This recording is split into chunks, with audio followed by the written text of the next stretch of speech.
요즘에 겨울이 되니까 또 많은 사람들이 감기 또 다시 유행하는 이 코로나 바이러스 때문에 아프신 분들이 이곳저곳에 계신 것 같습니다. 우리가 다 경험한 것처럼 전 세계를 휩쓸었던 이 바이러스, 이 코로나 바이러스가 전염성이 매우 강하다는 거 잘 아실 것입니다. 무척 빠른 속도로 전 세계적으로 번졌기 때문에 어떻게 손 쓸 시간도 없을 정도로 정말 수많은 사람들이 안타깝게도 생명을 잃었습니다. 당시에 시작된 지 불과 몇 개월 사이에 적어도 1,800만 명이라고 하는 어마어마한 숫자의 사망자가 발생함으로 인해서 전 세계가 깜짝 놀랐고 불안과 두려움과 공포에 시달렸던 것이 바로 저와 여러분들이 경험했던 이 코로나 바이러스의 시기간이었습니다. 왜 이 바이러스가 이렇게 위험하고 무서웠겠습니까? 그것은 이 바이러스의 전염성 때문에 그렇습니다. 굉장히 빠른 속도로 전염이 있기 때문에 그렇습니다. 전염한다는 거, 이거는 내가 갖고 있다가 또는 나에게 있는 것이 어떤 한 사람이 다른 사람에게 똑같은 것이 번지는 것을 우리 전염이 된다라고 이야기합니다. 근데 이와 같은 전염이 되는 것, 나에게 있는 것이 다른 사람에게 전달이 되고 또 가치가 같은 것이 그들에게도 이어지는 것이 이와 같은 질병에서만 발견될 수 있겠습니까? 저는 그렇게 생각지 않습니다. 질병에도 물론 있지만은 우리 사람들이 하는 모든 것, 우리 인간들이 하는 모든 것들, 우리가 소유한 것들, 얻은 것들은 다 이와 같은 전염성이 있을 것이다라고 생각이 듭니다. 예를 들어서 우리 누군가가 웃는다고 할 때 그 웃음이라고 하는 거 전염되지 않습니까? 한 사람이 웃으면 다른 사람도 동달아 웃는 경우가 많이 있습니다. 하품을 누군가 한 명이 하면은 그 하품 또한 전달이 되어서 다른 사람들이 같이 하품하는 것도 봅니다. 이와 같이 웃음과 하품뿐 아니라 울음이라고 하는 것, 우는 것 또한 전염이 된다는 것입니다. 영화들을 돌보는 간호사나 이렇게 유치원에서 있다 보면은 한 아기가 울기 시작하면 다른 아기들도 더군다나 다 우는 것을 우리가 그런 모습을 볼 때가 있습니다. 같이 우는 것이죠. 우리 많은 여자분들 드라마 보시면서 눈물을 찔끔찔끔 흘릴 때 같이 보는 사람들도 더군다나 같이 울고요. 같이 얘기 막 합니다. 나중에 다 온 다음에 물어봅니다. 왜 울었어요? 그러면 몰라요. 그냥 눈물이 나서 울었어요. 라고 하는 것이 이와 같이 우리들에게는 전염성이라는 것이 우리에게 있다는 것입니다. 울음이라는 거 우리가 모르는 사이에, 웃음이라는 거 우리가 모르는 사이에 전염되듯이 이것이 전염되는 것처럼 여러분 행복이라고 하는 것, 기쁨이라고 하는 것 또한 전염이 된다는 것입니다. 몇 년 전에 미국에 한 연구 결과가 있었는데 1983년서부터 2001년까지 꽤 오랜 기간 동안에 많은 사람을 대상으로 연구했습니다. 한 5천 명을 대상으로서 그들에게 연구했는데 그건 뭐냐면 그들이 삶 속에서 갖고 있었던 소셜 네트워크, 즉 인간관계 속에서 또는 SNS를 통해서 얼마나 많은 사람들이 이것이 행복에 영향을 끼치는가를 연구한 것입니다. 그 결과 이렇게 결과가 나왔습니다. 행복한 사람과 함께 있을 때 이 사람의 행복 지수가 올라간다는 것입니다. 얼만큼 올라가냐면 적어도 15.3%라고. 이게 뭐 얼만큼 되는지 모르겠습니다. 그러나 그의 마음에 전혀 행복지 않았지만 영향을 받아서 함께적으로 마음이 기뻐지고 즐거워지고 좋다라는 것입니다. 심지어 친구의 친구가 행복하면 그 친구의 행복이 나에게까지도 이게 전달이 되어서 나 또한 함께 그 행복을 기뻐하고 누리고 느끼게 된다는 사실입니다.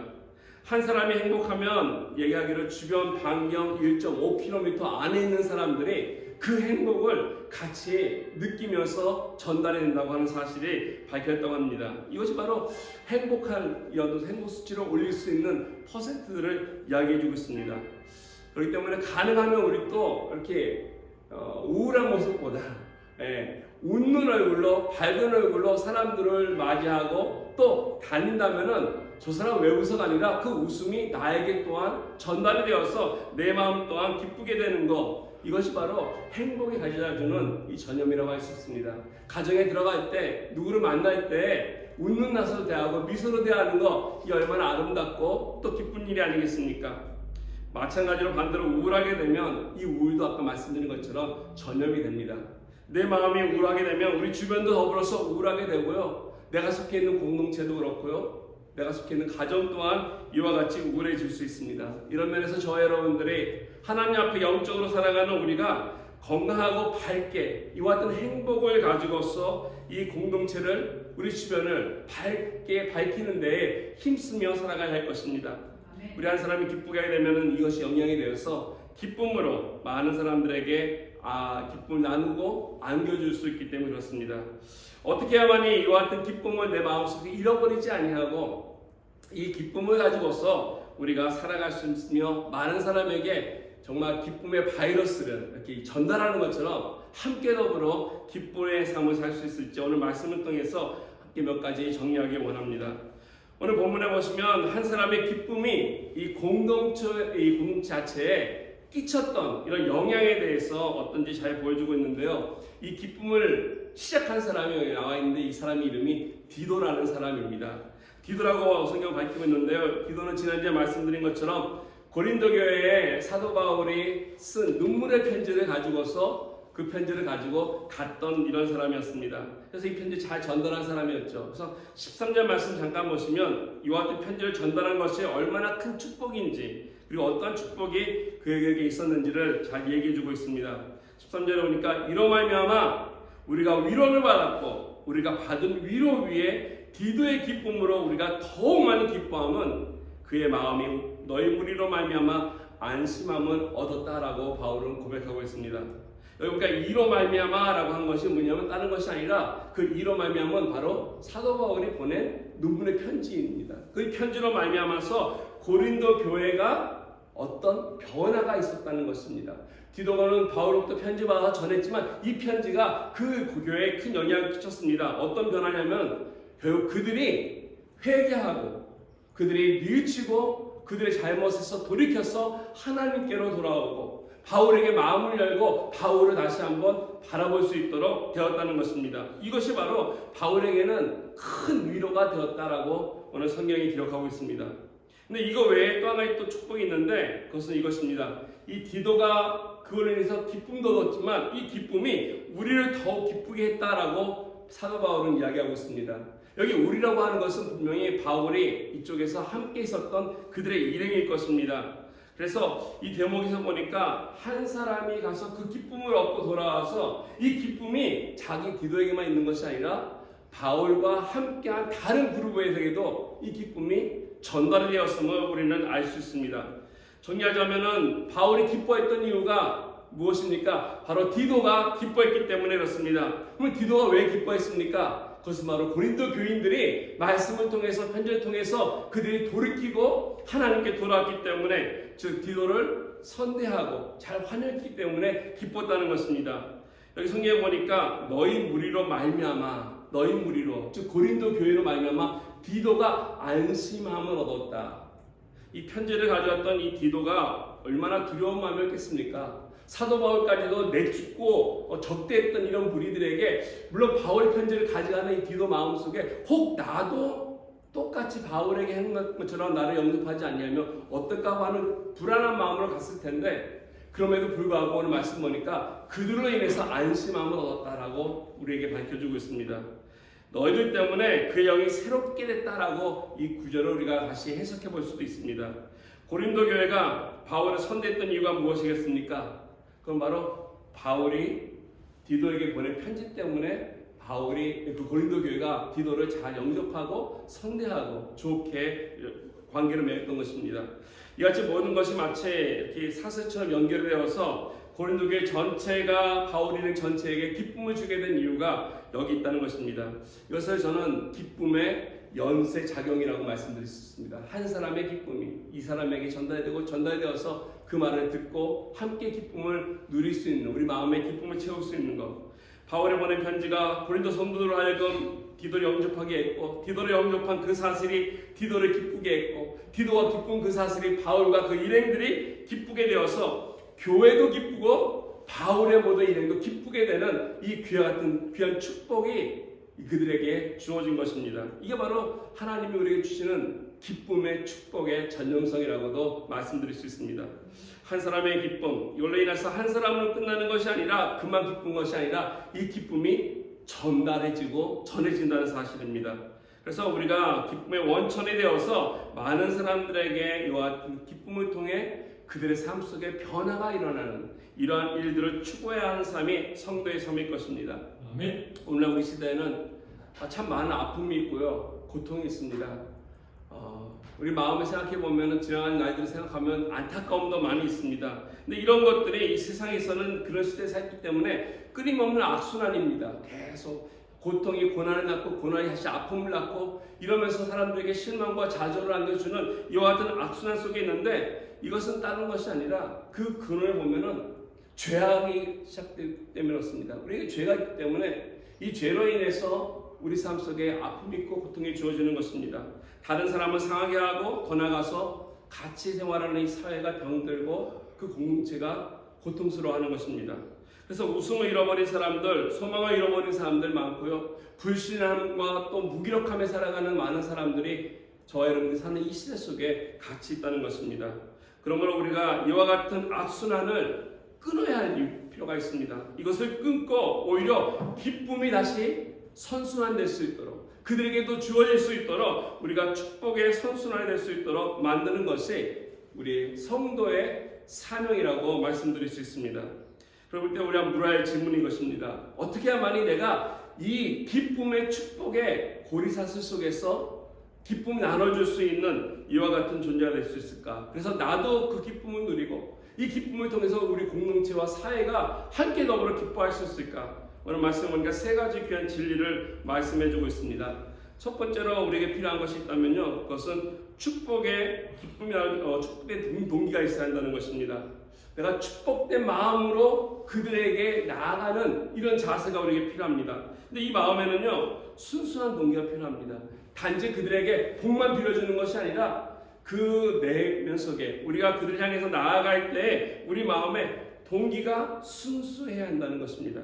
오늘 12절 말씀에 보면 이렇게 우리에게 권면합니다. 그런즉 내가 너에게 쓴 것은 그 불의를 행하는 자들을 위한 것이 아니요 그 불의를 당한 자를 위한 것도 아니요 오직 우리를 위한 너희의 간절함이 하나님 앞에서 너에게 나타나게 하려 함이라. 이게 무슨 말이냐면 사도 바울이 하는 이야기가 이것입니다. 고린도 교회를 향해서 내가 너희에게 이 눈물에 쓴 편지를 왜 쓰게 됐는지를 동기를 밝히고 있습니다. 그러면서 이게 하는 말이 불의를 행한 자들을 위한 것이 아니다. 즉 그들 가운데 분열을 일으키고 싸우고 높고 낮음에 악한 일을 이런 것을 행한 사람들에게 내가 야단을 치고 권면하고 책망하기 위해 쓴 것이 아니다라고 얘기하고 있습니다.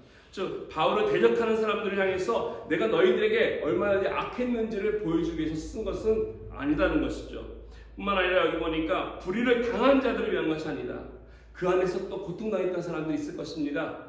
불의를 행한 사람들이 있듯이, 그래서 바울이 이와 같은 사람들에게 너희들을 위한 것도 아니다라는 것입니다. 그들에게 왜 편지 썼느냐? 그 말씀해 보니까 오직 우리를 위한 너희의 간절함이 하나님 앞에서 너에게 나타나게 하였다.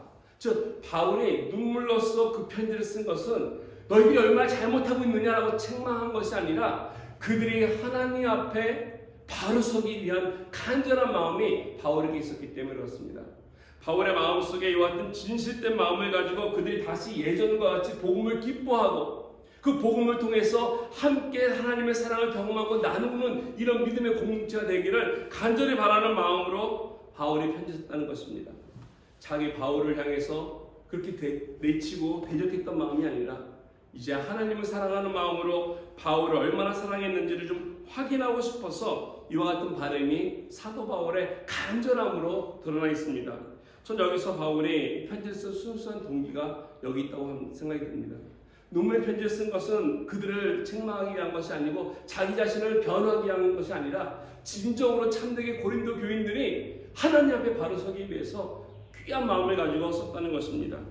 자기가 자신 당한 수모에 대한 불풀이나 원하는 바를 얻기 위한 것이 아니라 그들이 바른 모습으로 돌아와서 건강하게 신앙 가운데 살아가기를 소원하는 마음이, 이것이 바울의 관심이었고 이 안에는 어떤 이해관계나 어떤 나의 목적이 없었음을 우리는 알 수 있습니다. 이게 바로 어떻게 보면 기쁨게 된, 지금 기쁨이라고 하는 열매를 얻게 된 출발점이라고 말씀드릴 수 있습니다.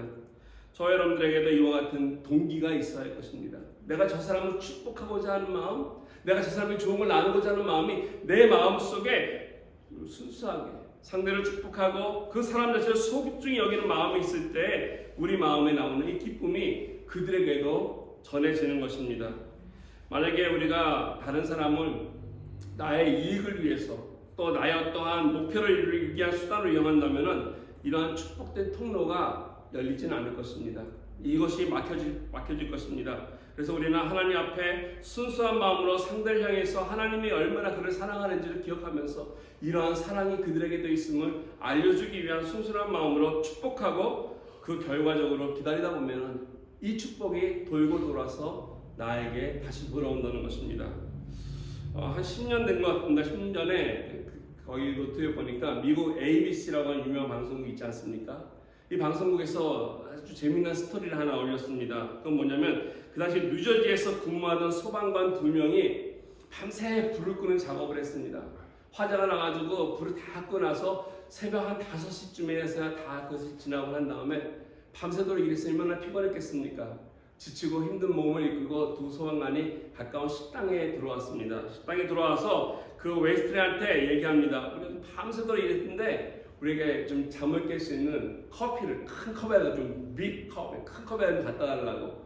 그래서 큰 커피에다가 이 커피 요청하는 것을 듣고서 갖다 줬더니 그 여인에게 하는 말이 이동성서 오늘 주는 음식이 오늘 하루 중에 처음 먹는 음식이라고. 그러니까 24시간 이상은 그들이 굶고 그런 가운데 먹지도 못하고 열심히 일한 것입니다. 이 말을 들은 웨이트레스가 마음이 약간 찡했습니다. 아니 어떻게 24시간 동안에 이렇게 고된 일을 힘든 일을 이 많은 사람을 위해서 나를 위한 것도 아니다 하면서 수고할 수 있을까라고 하면서 이 마음에 좀 이렇게 감동이 되었습니다. 그래서 그들이 소방관이 식사 다 마친 다음에 책을 요구했는데 이 웨이트레스가 갖다 놓은 책에 이렇게 써 있습니다. 메모를 적어서 했는데 Thank you 하면서 Your breakfast is on me today. 여러분의 오늘 아침 식사는 내가 대신 폐기하겠습니다라고 하는 이러한 말을 그 책에다가 써가지고 메모해가지고 그 소방관 앞에 갖다 놓은 것입니다. 얼마나 감동이 있겠습니까? 이 소방관들이 지치고 힘들어서 와서 커피도 마시고 아침 식사를 하면서 자기네들의 그 피곤함과 수고함을 이해해주고 공감해주고 격려해주고 하는 이것에 큰 위로를 받았습니다. 근데 스토리가 여기서 끝난 것이 아니라 이 메모를 받은 이 소방관이 이것을 페이스북에 올렸다는 것이에요. 찍어서 페이스북에 올렸더니 많은 사람들이 이것을 봤습니다. 그 페이스북에 이런 글이 있었습니다. 그 웨이트레스가 이름이 리스인데 If Liz happens to be your waitress, big tip. 어떻게 했냐면 이런 것을 올렸다는 것이죠. 해가지고 만약에 리스가 다음에 당신의 웨이트가 된다면은 이 여인에게 큰 팁을 주십시오라고 써서 그 메모를 위해 해가지고 페이스북에다 올린 것입니다. 이게 많은 사람들이 보고서요 놀래가지고 리스가 누구냐, 어디 사냐, 어느 식당이냐, 혹 이제 그녀를 결혼했냐, 뭐 여러 가지 반응들이 있었습니다. 근데 더욱더 놀라운 것은 뭐냐면 이 리스가 사실은 밤늦게 일을 했던 것은 낮에는 공부하고 열심히 하지만은 자기 아버지가 전신마비로 인해서 휠체어에 있어야 되는데 이 휠체어가 필요했습니다. 그래서 이 리스가 열심히 일을 하면서 아버지를 위해서 휠체어를 돈을 모으기 위해서 저축하고 있었는데 마침 그의 부모님 결혼기념일이었던 12월 30일까지 그녀가 목표했던 것은 $17,000였습니다. $17,000를 갖다 모으기 위해서 열심히 하고 있었는데 이 소식이 더불어서 같이 알려지면서 단 하루 만에 $5,300가 모금이 되었습니다. 많은 사람들이 여기에 같이 기쁨을 나누고 함께 하자 그랬다고 하면서 펀데이션이 온 것이요. 이거를 이렇게 모은 것을 미국 사람들은 뭐라 하냐면 pay it forward라고 부릅니다. 나에게 받은 것을 다른 사람, 그 사람에 돌려주는 것이 아니라 내가 받은 어떠한 그러한 도움이나 친절함을 다른 사람에게 베풀게 한다는 것. 그래서 많은 사람들이 이 호의를 받고서 그 인연을 통해서 다른 사람이 전달해가지고 결국 이렇게 해가지고 이 인연가 아버지에게 필요한 휠체어를 주게 됐고 이것이 또 기쁨에 대해서 더 많은 사람들에게 좋은 소식들이 전해졌다는 것입니다. 어떻게 보면은 내가 받은 은혜를 다른 사람에게 주는 거 또 그 상대에게 주는 거 당연한 것 같지만 꼭 그 상대가 아니더라도 나이가 받은 기쁨과 그 은혜를 톡수하면서 나눠주는 거 이게 성경이 말하는 축복의 원리가 아닌가 생각됩니다. 전도서 11장 1절에 보면 이런 말씀이 있습니다. 너는 내 떡을 물 위에 던지라. 그리고 여러 날 후에 도로 찾으리라. 흐르는 강물 위에 내가 떡을 던지면 이 떡은 물이 타서 흘러 내려갑니다. 며칠 후에 이걸 어떻게 찾겠습니까? 어떤 어리석은 사람이 자기가 먹을 것을 강물 위에, 흐르는 강물 위에 던지겠습니까? 그러나 이 말씀의 뜻이 무엇이겠습니까?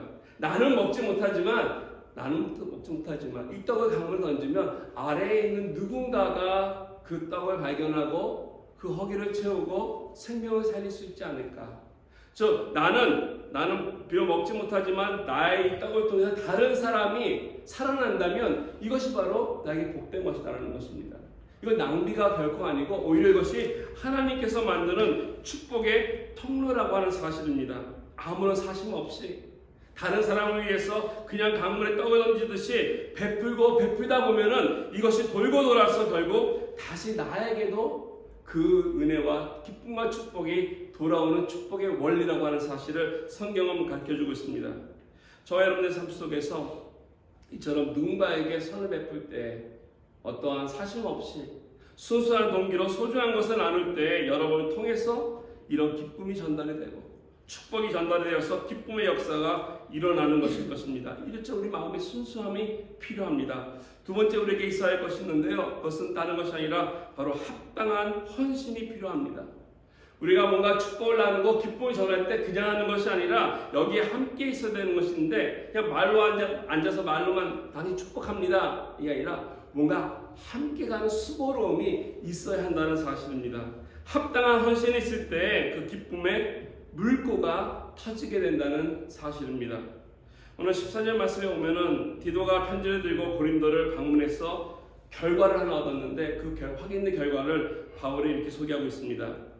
내가 그에게, 여기 그는 바로 디도이죠. 내가 그에게 너희를 위하여 자랑한 것이 있더라도 부끄럽지 아니하다. 우리가 너에게 이런 말이 다 참된 것 같이 디도 앞에서 우리가 자랑한 것도 참되다. 여기 안에 보니까 바울이 평소에 디도에게 고린도 교회에 대해서 좀 자랑을 많이 늘어놓은 것 같습니다. 그 교회는 이렇게 좋은 교회야, 이런 것도 있어. 많은 사람들이 생각하는 것처럼 그 교회가 문제가 있는 교회가 아니야. 문제가 심각한 것이 아니야. 악한 것이 있는 교회가 아니야. 이런 악한 부정적인 것보다는 오히려 지금의 약간 어려움이 있을 수 있으나 그 사람들은 원래 하나님을 사랑하는 사람들이고 하나님 앞에 있는 사람들이고 영적으로 성숙한 사람들이 그 가운데도 있어라고 하면서 그들에게 자랑하는 것 같습니다. 그런데 디도가 바울의 말을 듣고 고린도 교회에 갔더니 어떤 일이 있었습니까? 바울로 또 들었던 이 고린도 교회 성도들을 보았더니 정말 그렇다는 것이 사실로 밝혀졌다는 것입니다. 여기서 우리가 말한 것이 참되게 되었다라고 하는 말뜻이 바로 그것이 아니겠습니까? 우리가 자랑했던, 디도에게 자랑했던 그 자랑이 디도가 가서 확인하면서 경험하면서 사실로 판명이 되었다는 것입니다. 소문만으로 듣던 고린도 교회가 그런 악한 교회, 나쁜 교회, 문제투성이의 교회가 아니라 바울이 말한 대로 편지를 받고 그 편지를 통해서 그들의 마음이 하나님께 돌아올 수 있도록 회개하고 각성할 줄 아는 이런 교회. 그래서 오히려 마음이 풀어지고 불신과 오해의 담이 다 허물고 하나님 앞에 나오듯이 바울에게도 마음을 열었던 이러한 일들이 일어났는데 이것을 풀기 위해서 그곳까지 간 사람이 누구였습니까? 오늘 말씀 보니까 바로 디도였다라는 것입니다. 앞으로 이제 몇 장 나가면 또 디도에서 말씀을 드리겠지만 오늘 잠깐 말씀드린다면 디도는 이렇습니다. 우리 한국 이름은 디도스인데요. 영어 이름은 타이도스라고 부르더라고요. 타이러스 좀 틀려요. 근데 헬라어나 스페인어 약간 비슷해요. 티투스라고 부릅니다. 예. 이 사람은 유대인은 아니고요. 이 사람은 헬라인입니다. 아마도 안디옥 출신으로 우리가 많이 알고 있습니다. 근데 디도서 1장 4절에 보게 되면 사도 바울이 그를 어떻게 부르냐면 믿음에 따라서 나의 참 아들이 됐다라고 바울은 디도를 소개하고 있습니다. 아마도 바울을 통해서 복음을 들었고 복음을 통하면서 예수님을 만나게 되었고 그래서 바울을 따라다니며 함께 배우는 제자가 되었던 것 같습니다. 예루살렘에 공회가 모였을 때 갈라디아 3장 2절에 보면은 이방인들에게 어떻게 이들에게 주의를 줄 것인가를 다루는 첫 번째 예루살렘 공회가 열렸죠. 바울이 1차 선교 여행을 떠나고 돌아오면서 이방인들에게 놀라운 역사가 있었음을 얘기하면서 그들에게 어떤 것들을 지침을 줄까 했을 때 바나바와 바울이 그것을 참석하면서 디도를 데려갔습니다. 디도를 데려갔는데 뭐냐면 이 디도는 헬라인이에요. 유대인이 아닙니다. 그리고 공회라고 하는 것은 유대인들이 모이는 단위였지 않습니까? 우리 아다시피 성전 같은데 헬라인이 참석 못합니다. 특히 할례 받지 않은 자는 더더욱 참석 못하는데 디도는 할례를 받지 않은 사람이었습니다. 그럼에도 불구하고 바울과 바나바가 디도를 그 예루살렘 공회에 함께 참석시켰다는 것입니다.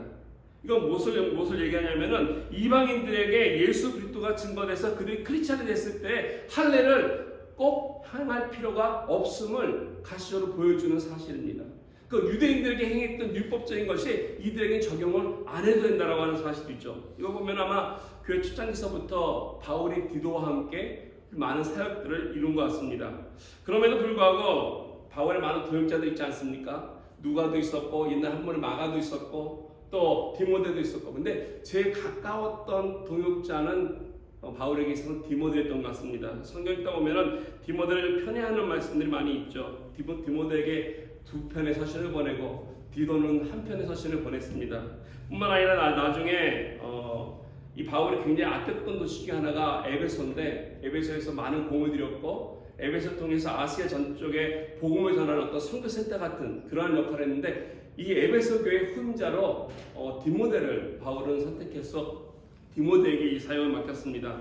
그리고 오히려 이 디도에게는 어디 맡겼냐면 그레테 교회를 맡겼습니다. 그레테 교회는 그레타 섬에 있는 그런 교회인데, 성경에 보면 이 그레테 섬 사람들이 좀 싸나워요. 거짓말도 많이 하는 사람들이고 좀 성별이 이렇게 좋지 않습니다. 그럼에도 불구하고 이 어려운 지역에 참 어려운 목회지를 디도에게 맡겼습니다. 그래서 어떻게 보면은 이렇게 유명한 걸로, 많이 알려진 걸로 따지보면 디모데가 우리에게 더 익숙하고 더 많은 유명세가 있습니다. 반면에 디도는 그렇지 못한 것 같아요. 그런데 디도는 무슨 역할을 하냐면 결정적인 순간에 가장 어려운 일들을 디도가 맡아서 해결하는 모습들을 성경에서는 우리가 발견할 수 있습니다.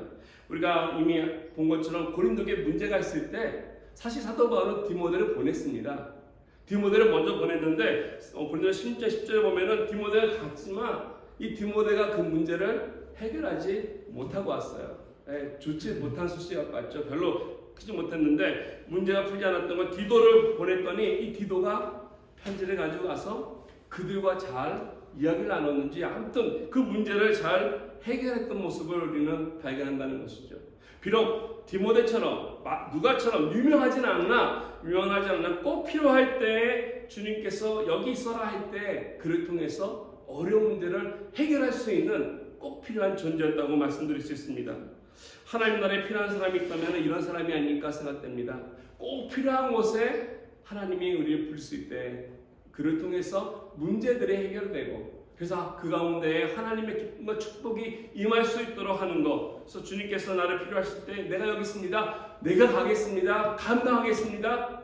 나를 사용하여 주십시오라고 순종하며 나가는, 그래서 쓰임받을 수 있는 이런 사람들이 하나님 나라를 이루는 그 나라 가운데 많이 필요할 것입니다. 근데 디도가 바로 그와 같은 사람이었습니다. 솔직히 디도가 바울에 건네진 눈물의 편지를 들고 고린도 교회를 찾아갔지만은 아까 말씀드린 것처럼 그건 쉬운 숙제는 아니었습니다. 바울이 힘들게 찾아갔지만 쫓겨났던 그 장소에 그 사람들을 만나기 위해서 디도가 갔을 때 얼마나 많은 긴장감이 있었겠습니까? 디도가 아까 말씀드린 얼마나 불안했겠습니까? 아마 이러한 적대감 속에서 그들을 찾아갔음에도 불구하고, 그런 상황이 있음에도 불구하고 디도가 마다하지 아니하고 내가 달려오겠습니다. 내가 가서 숨을 당하면 또 숨을 당하겠습니다. 쫓긴 당하면 쫓긴 당하겠습니다라는 이런 각오를 갖고서 아마 디도는 고린도 교회를 찾아갔을 것입니다.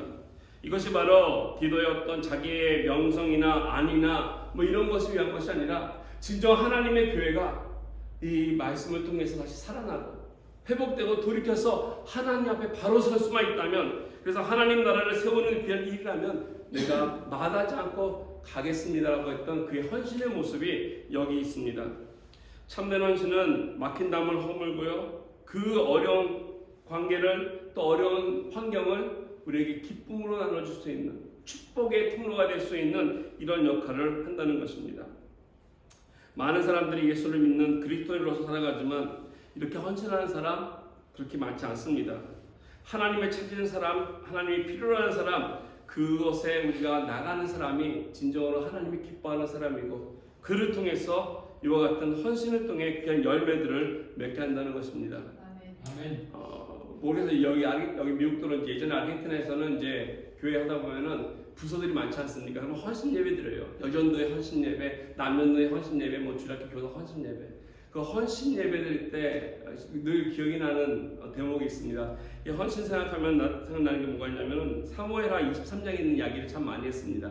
사무엘하 23장에 보면은 다윗이 자기 노년에 이렇게 회상했던 것들 가운데 자기의 그 뭐랄까요, 무용담을 이야기하는 것이 이 사무엘상 23장인데, 그 살았던 것 가운데 어떤 무용담 하냐면 자기를 위해서 나섰던 3명의 용사 이야기가 나옵니다.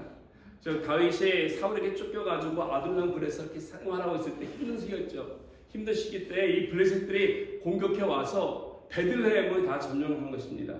이 베들레헴은 다윗의 고향이거든요. 근데 이 고향을 생각하다가 다윗이 문득 이런 얘기합니다. 그 베들레헴 옆에 우물이 있는데 그 우물을 너무 마시고 싶다.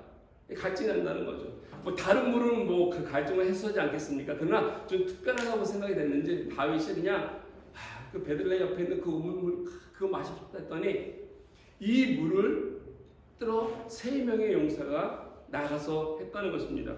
어떻게 이와 같은 다윗이 얘기를 했겠습니까? 어떻게 보면 제정신이 아니죠. 지금 블레셋 군인들이 가득 차 있고 다 지키고 있는 곳에 그를 뚫고 가서 하라는 것은 말도 안 되는 것이고, 다른 때에 평안할 때에 이런 것을 요구했다면 먼 길이지만 갔다 오겠습니다 하는 사람이 나올 텐데 결코 쉬운 일이 아닙니다. 아니 그런 것을 요구할 그런 상황이 아니죠.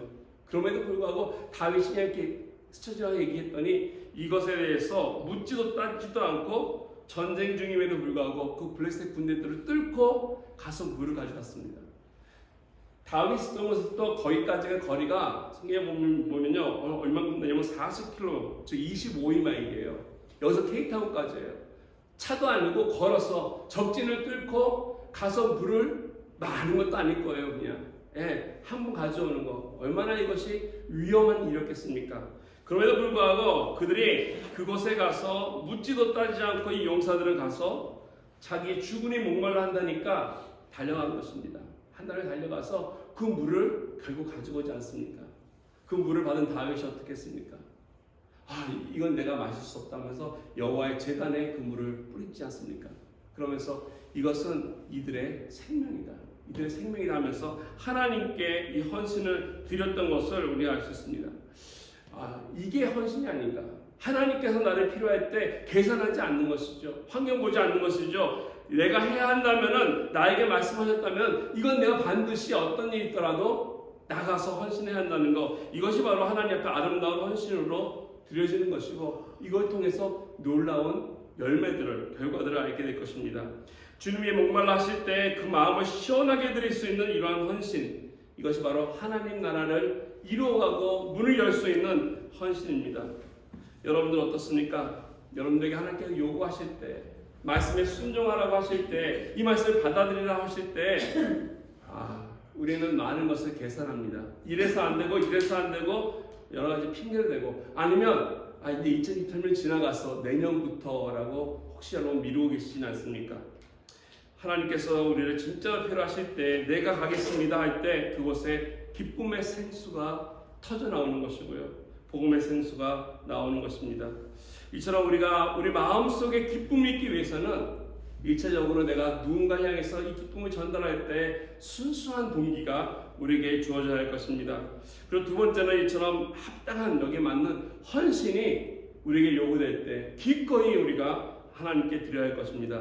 마지막 세 번째로 필요한 것이 있는데, 이것은 바로 우리 삶 속에 건강한 열매가 있을 때 이와 같은 축복이, 기쁨이 우리에게 주어진다는 것입니다. 그냥 헌신만 하고 우리가 누군가에게 축복만 빈다고 끝나는 것이 아니라 이걸 통해서 주어지는 열매가 있다라는 사실입니다. 기쁨을 전파하고 축복을 전파했으면 반드시 이 열매가 주어지는데, 이것이 바로 내가 하고 있는 것이, 내가 섬기는 것이, 내가 가고 있는 것이 바른 방향이다라는 것을 우리에게 컨펌해 준다는 사실입니다. 오늘 5절과 16절 보면은 디도를 통해서 맺어진 열매들이 있습니다. 바울은 이렇게 소개합니다. 그가 너희 모든 사람들이 두려움과 떨므로 자기를 영접하여 순종한 것을 생각하고 너희를 향하여 그의 심정이 더욱 깊었으니 내가 범사에 너희를 신뢰하게 된 것을 기뻐한다. 두 가지 열매를 바울은 기록하고 있습니다. 첫 번째 열매는 고린도 교인들이 맺은 열매입니다. 이와 같이 편지가 전달이 되고 디도의 수고로움을 통해서 그들이 뭘 했냐면 디도를 영접하고 그리고 맺은 순종함의 열매가 있었다는 사실입니다. 이건 고린도 교회 성도들이 바울에 대해서 전에는 배척하는 마음, 그들을 싫어했던 마음이 있다면은 이제 그 마음을 다 내려놓고 다시 화해하고 화목함으로 돌아왔다는 것을 말씀해주고 있습니다. 그래서 디도를 영접한 것이고요, 잘 받아들여서 고린도 교회를 통해서 맺은 열매라고 말씀드릴 수 있습니다. 두 번째 열매가 있는데 그거는 바울이 얻게 된 열매입니다. 내가 이렇게 순수한 마음으로 편지를 쓰고 그것이 가고 헌신이 더불어졌더니 좋은 열매가 바울에게 얻었는데 오늘 16절 말씀해 보니까 범사에 그들을 신뢰할 수 있게 되었다라고 바울은 기록하고 있습니다. 깨졌던 관계가 다시 회복됐다는 것이죠. 그들과 적대되어 와서 불안했던 마음이, 갈등이 있었던 마음이 이제 그 담을 허물고 다시 하나가 될 수 있었다는 것입니다. 그래서 이 고린도 교회가 다른 교회가 아니라 다시 바울이 함께 귀한 복음을 사역할 수 있는 교회가 되었다. 즉 동역자들이 되었다는 것을 말씀하고 있습니다. 고린도 교회가 더 이상 바울에게 있어서 문제를 일으키는 교회가 아니었습니다. 분열과 투쟁으로 있던 교회가 아니라 이제 그들의 열심과 더불어서 함께 하나님 나라를 위해서 복음을 위해서 함께 나갈 동역자들이 있는 교회라고 하는 이 확신을, 신뢰를 얻었다는 것입니다. 이게 아마 바울이 얻은 아주 귀한 열매가 아닐까 생각이 듭니다. 고린도 교회 자체가 보여주는 이 순종의 열매, 그리고 고린도 교회를 통해서 복음을 함께 이루고자 하는 이런 사명을 대한 확신을 준 바울이 갖고 있었던 열매, 이것이 바로 디도의 헌신을 통해서 맺어졌던 귀한 열매입니다. 헌신이 있고 나서 열매가 없다면 우리는 한번 생각해 봐야 할 것입니다. 이건 나의 이익을 위해서 한 것이 아닌가? 내가 한 것이 아닌가? 근데 이와 같은 이익들이, 이와 같은 열매들이 하나님 앞에 바로 맺혀졌습니다. 여기서 우리가 한 가지 더 생각해 볼 것이 하나 있는데, 이런 과정 속에서 지금 말씀드린 것처럼 바울 편지를 쓰고 디도가 가져가서 한 헌신 때문만 이런 열매가 맺혀졌을까요? 저는 그렇게 생각하지 않습니다. 물론 디도의 역할이 중요하고 바울의 편지가 중요했습니다. 그리고 용기 있게 다가가서 그들과 함께 말씀을 나눴던 디도의 그 헌신함도 매우 필요합니다. 그런데 이 편지를 고린도 교인들이 받자마자 내가 바울을 용서하고 사랑하고 이렇게 그들의 마음에 있었던 앙금이 눈 녹듯이 다 사라졌을까요? 그들의 노력만은 되지 않습니다. 저는 그렇게 생각하지 않습니다. 여기 분명히 무언가 하나 다른 것이 하나 있다는 것입니다. 다른 팩트가 있는데 이것은 바로 사도 바울이 그들을 위해서 평소에 기도를 끊이지 않았다는 것입니다. 사도 바울이 고린도 교회를 위해서 분명히 기도를 멈추지 않았을 것입니다. 자기가 굉장히 사랑했던 교회입니다. 적어도 18개월 동안에 그들과 함께 먹고 자면서 그 가운데서 그들의 다 보살피고 그 교회 한 사람 한 사람과의 관계를 맺고 잘 알고 있었던 교회였기 때문에 아마 바울은 그 교회를 떠난 이후로부터, 이런 아픔과 분열에 대한 소식을 들은 이후로부터, 아니 그 이전서부터라도 그 교회를 위한 기도가 바울에게는 있었을 것입니다. 한순간도 기도를 멈추지 않았을 것입니다. 더군다나 문제가 있는데 어떻게 기도하지 않았겠습니까? 바울은 그들을 위해서 굉장한 기도를 오랫동안 쉬지 않고 했습니다. 제가 이 말씀드리는 것은 오늘 고린도 전서에 나와 있지 않지만은 분명한 근거가 있습니다. 왜냐하면 예를 들어서 우리가 바울이 로마 교회를 향할 때 그 로마 교회를 위해서 로마서 1장 9절 이하에 보면은 내가 너희를 위해서 쉬지 않고 기도한다라고 바울은 이야기합니다. 뿐만 아니라 에베소서 2장 16절에 보면은 에베소 교회를 위해서도 내가 기도를 끝이지 않는다라고 그들에게 편지 써버렸습니다. 빌립보서 1장 9절에 보면 빌립보 교회 성도들을 위해서 하나님 앞에 기도를 멈추지 않고 기도했던 사실을 빌립보서를 통해서 알려주고요. 심지어 골로새 교회는 바울이 개척한 교회도 아니었습니다. 아니 한 번도 방문해보지 않았습니다. 그럼에도 불구하고 이 골로새 교회를 통해서 1장 9절에 우리가 듣던 날부터 너희들이 그곳에 모이고 예배드리고 교회가 있던 그 듣던 날부터 내가 너희를 위해서 기도하기를 멈추지 아니한다라고 기록하고 있습니다. 아마 바울은 복음 위해서라면, 복음이 있는 것이라면 이게 내가 세운 교회든 다른 교회든 상관치 아니하고 하나님 나라를 위해서 이 사명을 위해서 쉬지 않고 그가 기도했던 기도였음을 알 수 있습니다. 다른 교회를 위해서 바울이 이와 같이 기도했을 때 이와 같은 기도가 고린도 교회를 위한 기도는 없었겠습니까? 당연하죠. 얼마나 사랑했는데요. 이 교회를 가만히 그만두지 않고 아마 날마다 눈물로 기도하며 하나님 앞에 간구했을 것입니다.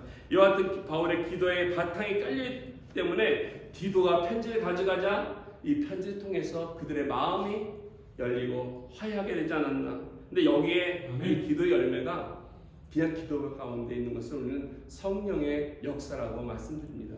결국 이것은 성령 하나님께서 그 가운데 역사하셨기 때문에 이와 같은 책망의 편지를 그들이 받고서 거절하지 아니하고 오히려 이 말씀이 하나님 말씀으로 받아들이게 되어서 그들이 하나님께 돌아오게 된 것, 그들이 회개하며 하나님 말씀 앞에서 다시 바로 서게 된 것, 그리고 바울과 화해하게 된 것은 성령 하나님의 역사라는 것입니다. 무엇보다도 바울과 디도 그리고 이 고린도 교회의 사람들이 한 마음이 되게 한 것은, 기쁨으로 가득 차게 한 것은 이 모든 것 가운데 성령 하나님의 주관하심과 역사하심이 있었기 때문에 그렇습니다. 성령께서 만드신 우리들의 헌신을 통한, 우리들의 동기를 통한 귀한 건강한 열매라는 것입니다. 우리 스스로 기뻐할 수 있겠습니까? 우리 사람들은 스스로 기쁨의 어떤 이 원천이 되지 못하기 때문에 우리가 기쁨을 창조하지 못합니다. 내가 만족스러운 즐거운 일을 할 수 있으나 이것이 일시적이라는 것이죠.